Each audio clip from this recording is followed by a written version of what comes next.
Hello जी, नमस्ते। कैसा हैं आप? इस सेशन के अंदर हम राहु की मिस्ट्रीज को डिकोड करने की कोशिश करेंगे।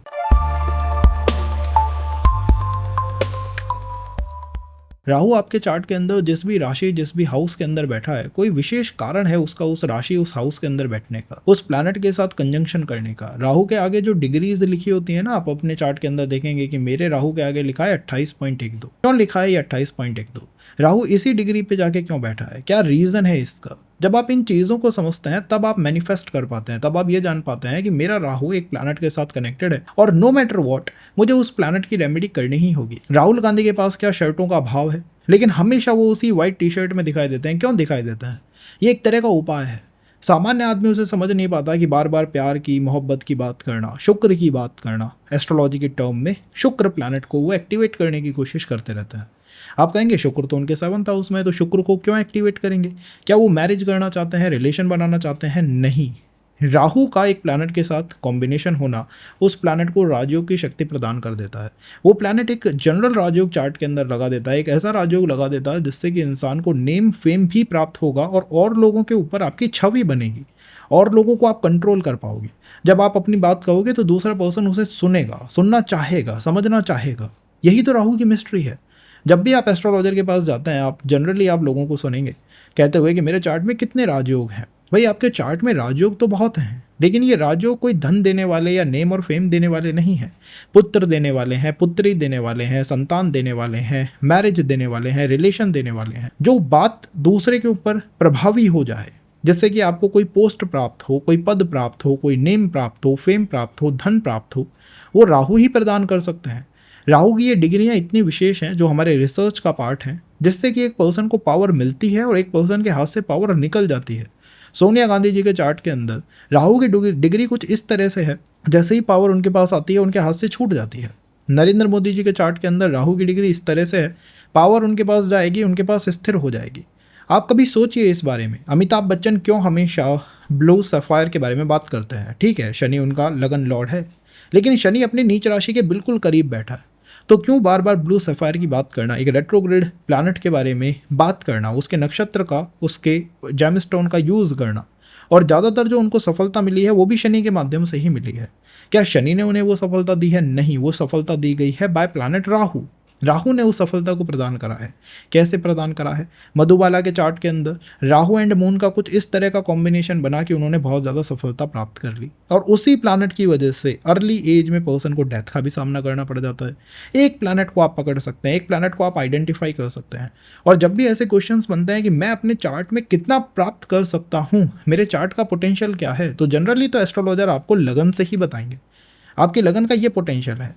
लेकिन लगन का मतलब ये नहीं है कि इतना आप प्राप्त करोगे। लगन का मतलब तो ये है कि आप इस दुनिया को क्या देना चाहते हो। अगर आप दुनिया को एजुकेशन देना चाहते हो, तो हो सकता है आपने घर में ही वो एजुकेशन देके अपने लाइफ लेसन को कंप्लीट कर लिया हो, आपने घर में ही वो ज्ञान दे दिया हो। लेकिन कितना मैं लैडर को ऊपर चढ़ पाऊंगा, कितना मैं प्राप्त कर पाऊंगा, चाहे वो बिजनेस हो, चाहे वो रिलेशन हो, चाहे वो लोग मेरी बात कितना सुनेंगे, सुनने के बाद क्या मेरा प्रभाव उनके ऊपर जाएगा, वो राहु का प्रभाव होता है ना कि दूसरे आपके प्रभाव क्षेत्र में रहें, कंट्रोल में रहें। ये आपको इस सेशन के माध्यम से मिलेगा, वो समझ आएगा।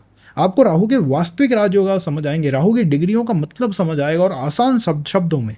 इस सेशन को देखने के बाद एक पर्सन आसान शब्दों में समझ सकता है जो डीप मिस्ट्रीज हैं। जैसे कि कई बार होता है कि किसी बुक में लिखा हुआ है एक वक्री प्लैनेट चार्ट के लिए अच्छा है, और दूसरी बुक में लिखा हुआ है वक्री प्लैनेट चार्ट के लिए बुक बेकार है, बुरा है। इसका रीज़न क्या है? इस चीज़ तक को आपको ये सेशन समझा सकता है। आप वो प्रो पर्सन बन सकते हैं। बेसिक की हम बात नहीं कर रहे, बेसिक तो वही है जो हर एक ट्रांजिट से अपने आप को करोड़पति अरबपति होते हुए देखते हैं।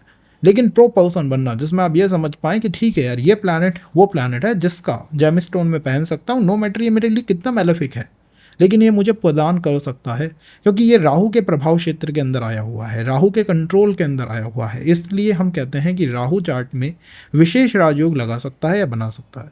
कैसे वो राजयोग लगा सकता है? राहु का प्रथम राजयोग, जो कि बहुत कॉमन और बहुत फेमस राजयोग है, वो है केंद्र और त्रिकोण का राजयोग। कैसे वो लगाता है? देखिए, राहु है क्या? राहु एंड केतु दो डिफरेंट एंटिटी हैं या एक एंटिटी है, इसको कैसे भी आप ले सकते हैं। डिफरेंट एंटिटी अगर आप इसको मान के चलेंगे तो राहु क्या करता है कि उसके पास आइडियाज़ बहुत हैं, उसके पास इनोवेशन बहुत ज़्यादा है, वो नई नई चीज़ों के ऊपर काम करता है और आउट ऑफ बॉक्स सॉल्यूशन लेके आता है। समय से अलग, समय से आगे, भविष्य का प्लैनेट है, तो अलग अलग आइडियाज़ को लेके आता है और हमेशा दूसरों को प्रभावित करने की कोशिश करता है कि मेरा प्रभाव जो है वो औरों के ऊपर जाना चाहिए।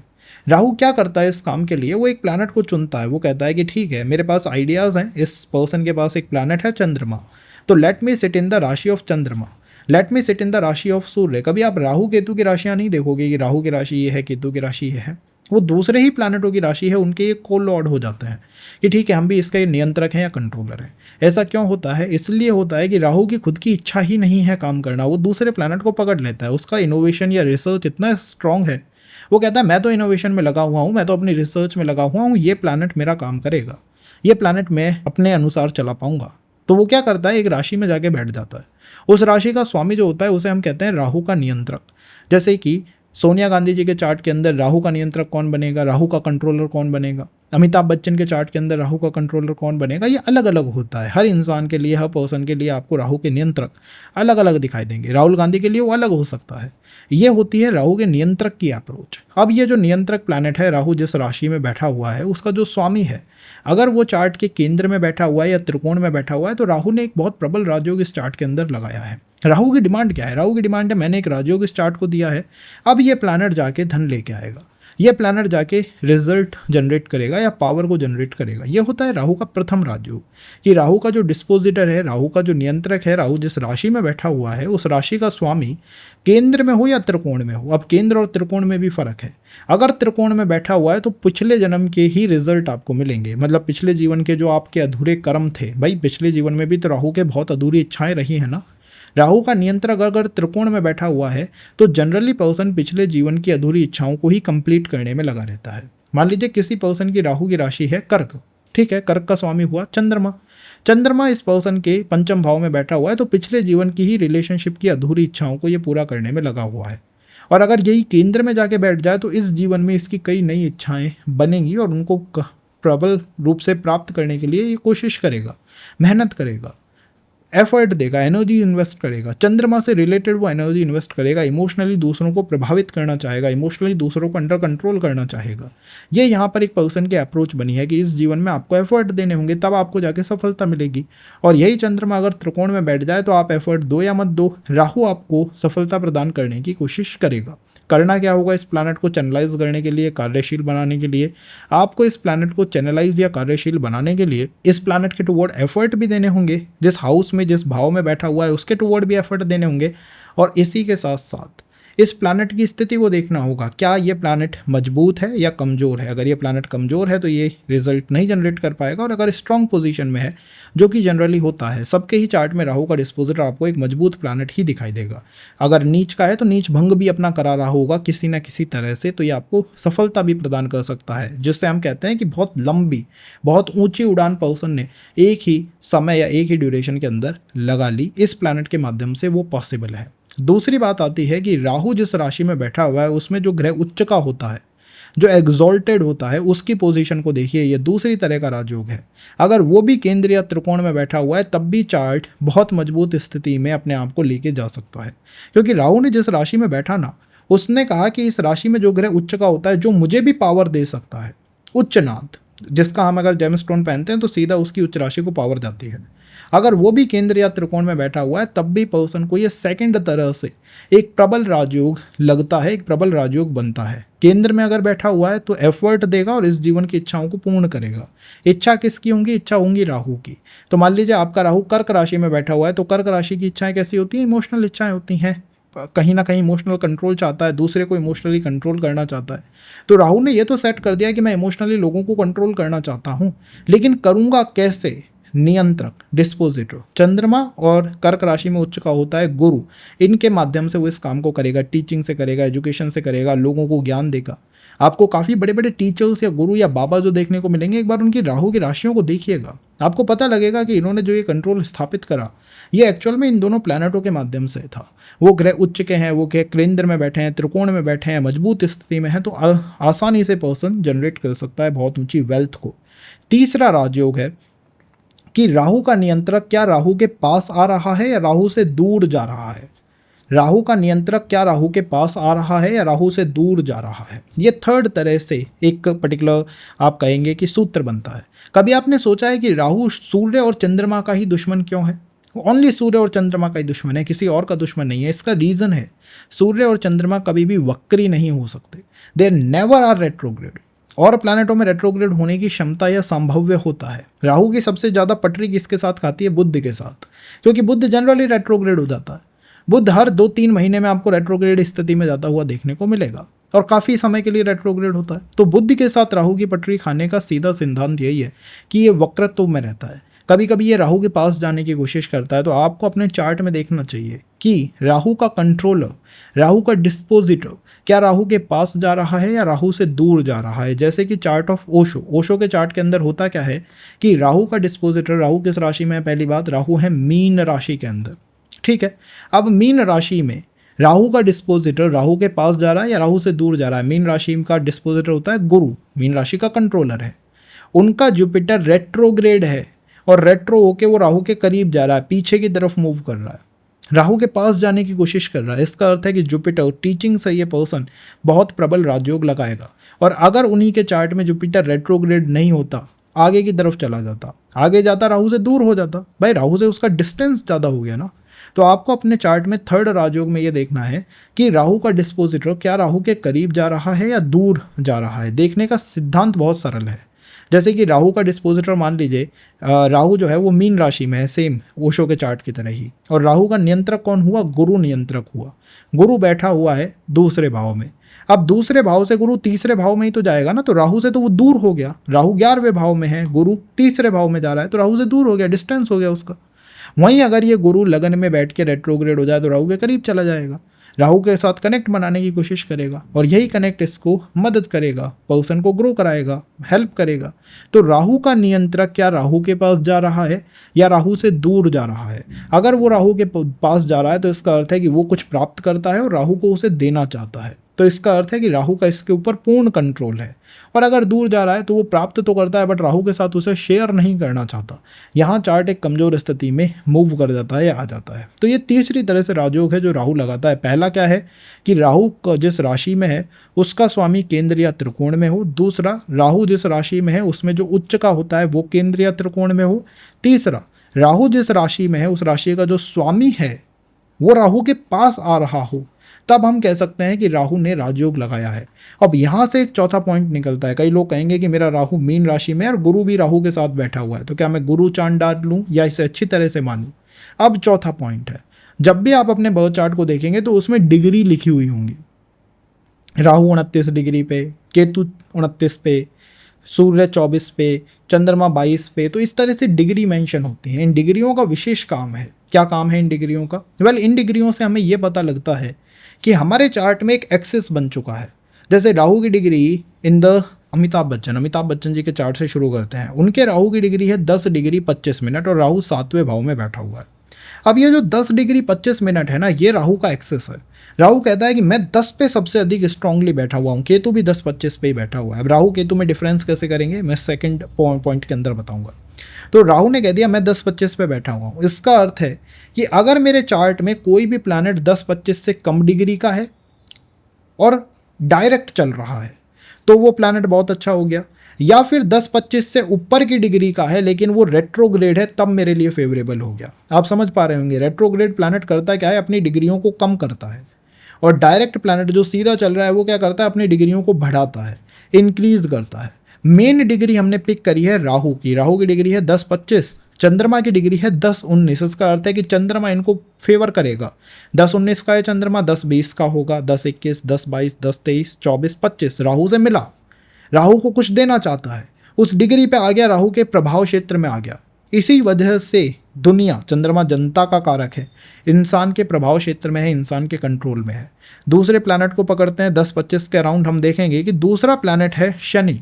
शनि रेट्रोग्रेड है। आप कहेंगे शनि की डिग्री तो 19 है। भाई शनि रेट्रोग्रेड है। अपनी डिग्रियों को कम कर रहा है, 19 से 18, 17, 16, 15 इस तरह से करेगा और राहु के करीब पहुंचने की कोशिश करेगा, राहु के करीब जाने की कोशिश करेगा। इस तरह से एक चार्ट के अंदर राजयोग लगता है या एक राजयोग बनता है। इसे हम कहते हैं राहु और राहु की डिग्रियों का प्रभाव पर्सन के ऊपर, कि उस पर्सन के ऊपर हुआ क्या कि उस राहु की जो डिग्री है पर्सन को ग्रोथ दे दी।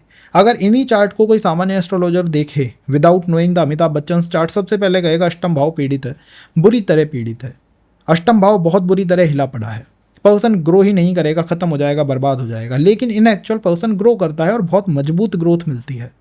तीसरा प्लैनेट अगर आप देखेंगे तो इनका बुध है, बुध रेट्रोग्रेड है। आप कहेंगे बुध की डिग्री तो 23 है, 23 से वो कम करना चाह रहा है, वो राहु के करीब जाना चाह रहा है, वो 10 के अराउंड पहुंचना चाह रहा है। इसीलिए अच्छे वक्ता, मेहनती, काम करने वाले, शनि की वजह से थर्ड चंद्रमा, जनता पे इनका खतरनाक प्रभाव।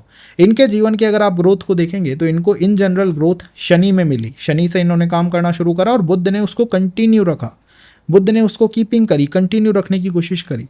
इन फ्यूचर अगर बने रहते हैं तो मून में और ग्रोथ मिलेगी और मजबूत स्थिति में जाएंगे इन फ्यूचर जब चंद्रमा का प्रभाव शुरू होगा। कारण क्या है? कारण है कि राहु की जो डिग्री है 10-25, उसी के अराउंड और प्लैनेटों की डिग्री ने अपने आप को व्यवस्थित कर रखा है, बना रखा है। इस तरीके से हमें पता लगता है कि एक डिग्री कैसे एक इंसान को सफल कर सकती है और वहीं दूसरे को फेल कर सकती है। अब जैसे कि राजीव गांधी जी के चार्ट में, उनके चार्ट में राहु की डिग्री है 4 डिग्री 24 मिनट, ठीक है। अब हमें क्या देखना है? हमें देखना है कि 4-24 के अराउंड क्या कोई प्लैनेट है, और अगर है तो इनको सफलता देगा, या 4-24 के अराउंड हो या 4-24 की तरफ आने की कोशिश कर रहा हो। तो राहु इनके चार्ट में 4-24 डिग्री का है। इनका सूर्य जो लगन में बैठा हुआ है उसी की डिग्री है 3 डिग्री 51 मिनट, 3 डिग्री 351। इसका अर्थ है सूर्य सीधा कनेक्टेड है राहु से, सूर्य पे सीधा राहु का प्रभाव है। राहु जिस राशि में बैठा हुआ है कर्क, उसका स्वामी है चंद्रमा, लगन में बैठा हुआ है, मजबूत स्थिति में बैठा हुआ है। दो उसकी डिग्री राहु से ज़्यादा है, वो राहु के साथ कनेक्ट नहीं कर रहा, लेकिन सूर्य कर पा रहा है, सूर्य कर पा रहा है, सत्ता कर पा रही है, शासन कर पा रहा है राहु की डिग्री के साथ कनेक्ट। दूसरा प्लैनेट कौन सा हुआ? मंगल, 1 डिग्री 11 मिनट का, राहु के करीब जाना चाह रहा है, अपनी डिग्री को इंक्रीज कर रहा है, 1 से 2 होगा, 2 से 3 होगा। इनके चार्ट में कोई रेट्रोग्रेड प्लैनेट नहीं है जिसके ऊपर हम चर्चा या विमर्श करते। तो यहाँ पर 2 प्लैनेट हैं, सूर्य और मंगल। इनके चार्ट में देखिएगा कि सूर्य और मंगल की दशा ने कैसे इनको जीवन में अपार संभावनाएं और राज्य इनको प्रदान कर दिया। इन्होंने कभी उसकी भूख नहीं करी, इनको राज्य सीधा सीधा उठ के मिल गया। रीज़न क्या है? सूर्य जो उसका कारक है वो इतना मजबूत स्थिति में है। जितने प्लैनेट उस डिग्री के करीब आएंगे उतना आप अपने जीवन में ग्रो कर पाओगे, उतनी ही ग्रोथ आपको मिलेगी और उन दशाओं में आपको ग्रोथ मिलेगी। इवन अगर ये कहें कि क्या मैं मंगल का जेमस्टोन या सूर्य का जेमस्टोन पहन लूँ, पहन ले सकता है पर्सन, पहन सकता है। कारण क्या है? कारण यह है कि 2 प्लैनेट राहु की वजह से धन लेके आ रहे हैं, नेम ला रहे हैं, फेम ला रहे हैं, प्रतिष्ठा ला रहे हैं। अगर हम सोनिया गांधी जी के चार्ट को देखें तो उनका राहु है 18 डिग्री 38 मिनट का, ठीक है। अब हमें यह देखना है 18-38 के क्या ग्रह करीब आ रहे हैं या उससे दूर जा रहे हैं। तो इनके चार्ट के अंदर शनि जो है वो 15-25 का है, लेकिन रेट्रोग्रेड है। अगर ये वक्री नहीं होता तो सीधा आंसर है कि भैया शनि की वजह से इनको सफलता मिलेगी, क्योंकि शनि 15-25 का है, शनि इन्हें सफलता देने में पूर्ण रूप से काबिल है। लेकिन क्या ये मिल पाएगी? नहीं, क्योंकि शनि वक्री है। 15 से राहु 18 पे है, वो 15 से नीचे हो रहा है, वो राहु के करीब नहीं जा रहा। यहीं से इंसान पावर को या शक्ति को जो इनको मिलती है उसका दुरुपयोग करता है, या फिर दुरुपयोग का मतलब है कि उसको ठुकरा देना, उसको पद नहीं मिल पाना, उसको उसका स्थायी नहीं हो पाना पर्सन के चार्ट के अंदर। इस चीज़ से उसका पता लगता है या उसकी इंडिकेशन इस चीज़ के माध्यम से मिलती है। दूसरा, राहु की डिग्री है 18-38, क्या उसके आसपास या उसके करीब कोई और प्लैनेट बैठा हुआ है? कोई और प्लैनेट उसके करीब नहीं है, कोई और प्लैनेट उसके करीब नहीं आ रहा। चंद्रमा उसके थोड़ा करीब है, 9 डिग्री का है, और वो अपनी डिग्री को राहु के करीब ला रहा है। इसका अर्थ है कि मून की वजह से, चंद्रमा की वजह से भी इनको पावर या शक्ति या पद मिल सकता है, इसकी भी पोजीशन हो सकती है। राहु जिस राशि में है, शुक्र की राशि है, डिस्पोजिटर कहाँ बैठा हुआ है?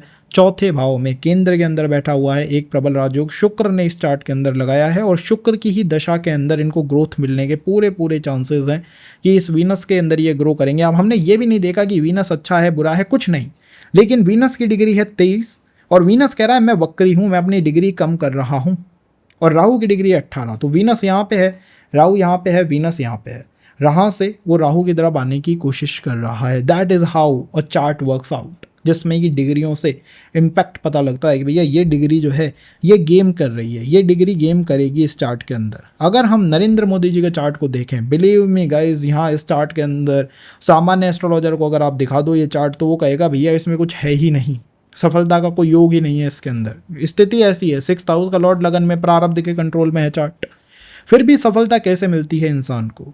राहु की डिग्री है 5 डिग्री 12 और गुरु की डिग्री है 6 33। गुरु है वक्री रेट्रोग्रेड, तो गुरु क्या कर रहा है 6 से 5 होना चाह रहा है। राहु कह रहा है मैं तो 5 पे हूँ, मेरी तो 5 डिग्री है, इसके करीब अगर ग्रह आ गया तो मैं उसकी मदद कर दूंगा। गुरु कह रहा है मैं 6 पे हूँ, मैं तुमसे थोड़ा अधिक हूँ और मैं अपने आप को कम कर रहा हूँ। इसीलिए धर्म, अध्यात्म, स्पिरिचुअलिटी, टीचिंग, एजुकेशन, टेम्पल्स, इन्हीं की वजह से पर्सन की सत्ता, पावर। यहाँ पे जुपिटर को कोई कितना ही मैलेफिक कहे, लेकिन ये पूरी शक्ति जुपिटर की ही प्रोवाइडेड शक्ति है, जुपिटर की ही वजह से बनी हुई शक्ति है ये पूरी की पूरी। पूरी शक्ति के पीछे का, बिहाइंड का मास्टर इज जुपिटर, जुपिटर उसका मास्टर है। इस समय राहु के ऊपर इनके शनि ट्रांजिट कर रहे हैं अराउंड 5 डिग्री पे। इसी वजह से वो ट्रबल्स या चैलेंजेस का फील होना या महसूस होना, जैसे ही शनि निकलेंगे बूम, हो सकता है कि वापस से शक्ति या स्थिति मजबूत हो जाए या फिर डाउनफॉल आ जाए बहुत तेज। क्या रीज़न है उसका, उस शक्ति के प्राप्त होने का? जुपिटर ने कहा कि राहु की डिग्री 5 है, मैं 5 के करीब ही जाने की कोशिश कर रहा हूँ। दूसरा, राहु की जो पोजीशन है इस चार्ट के अंदर वो ऐसी है जैसे ओशो के चार्ट में है, मीन। यहाँ पे भी मीन, मालिक कौन हुआ? जुपिटर। जुपिटर मालिक हो गया मीन राशि का। जुपिटर लगन में ही बैठा हुआ है, डिग्री कम कर रहा है, राहु से कह रहा है कि भैया तेरे को मैं देने की कोशिश कर रहा हूँ, तो ये एक मजबूत स्थिति हो गई। दूसरा, राहु जिस राशि में है मीन, इसमें उच्च का कौन होता है? शुक्र होता है। शुक्र 10वें भाव में बैठा हुआ है, तो एक मजबूत राजयोग हो गया। हम कह सकते हैं कि शुक्र और जुपिटर इन दोनों की वजह से यहाँ पर पावर या शक्ति या स्थिति मजबूत उस स्थिति के अंदर बैठी हुई है, पावर के अंदर बैठी हुई है। उसका रीज़न क्या है? एकमात्र जुपिटर और उसकी मदद करने वाला प्लैनेट शुक्र। तो ये राहु का चौथा राजयोग होता है। राहु कहता है कि मैं जिस डिग्री पे बैठा हुआ हूँ वो डिग्री सबसे खतरनाक डिग्री है, सबसे पावरफुल डिग्री है। अगर आपके चार्ट में ग्रह उस डिग्री के करीब आ रहे हैं तो आप ग्रो करोगे, और उस डिग्री से दूर जा रहे हैं तो इसका अर्थ है कि डाउनफॉल हमें देखने को मिलेगा। ज़्यादातर फेमस चार्ट्स के अंदर आपको राहु की डिग्री का सीधा संबंध दिख जाएगा। राहु जिस राशि में बैठा है उसका स्वामी लगन या केंद्र में दिख जाएगा, त्रिकोण में दिख जाएगा। राहु जिस राशि में है उसमें जो उच्च का होता है वो केंद्र त्रिकोण में दिख जाएगा। यही राजू के राजयोग होता है। इस तरीके से राहु वर्कआउट करता है। इस तरीके से राहु अपनी पावर को कहता है कि मैं यहाँ केंद्रित करूँगा या केंद्रित करने की कोशिश करूँगा, ये मेरा गेम है। अगर आप राहुल गांधी के चार्ट को देखो तो राहुल गांधी के चार्ट के अंदर राहु की जो डिग्री है वो एक ही प्लैनेट उसके तरफ जाने की कोशिश कर रहा है, वो है शुक्र। केवल और केवल शुक्र है जो कि राहु की डिग्री की तरफ जाने की कोशिश कर रहा है। इसीलिए शुक्र वहाँ पर एक प्रबल राजयोगकारी प्लैनेट है। शुक्र उनके चार्ट में राजयोग लगाता है। उनके लगन है कैप्रिकॉर्न, 7th हाउस में है शुक्र। क्या 7th हाउस में अगर कोई प्लैनेट हो तो उसके जेमस्टोन या उसके कलर थेरेपी को माना जाता है? क्या कोई किसी से कहोगे आपकी वाइट कलर पहन लो? नहीं कहोगे। लेकिन इस चार्ट में वो क्यों कहना पड़ेगा? उसका रीज़न है कि राहु की डिग्री के करीब जाता हुआ शुक्र कह रहा है कि मैं राहु की डिग्री के करीब जा रहा हूँ, मैं राहु को मैचअप करने की कोशिश कर रहा हूँ।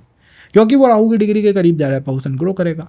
तो ये जो कन्फ्यूज़न होता है ना कि एक रेट्रोग्रेड प्लैनेट अच्छा है या बुरा है, BPHS सेज बुरा है, दूसरी अदर बुक सेज अच्छा है।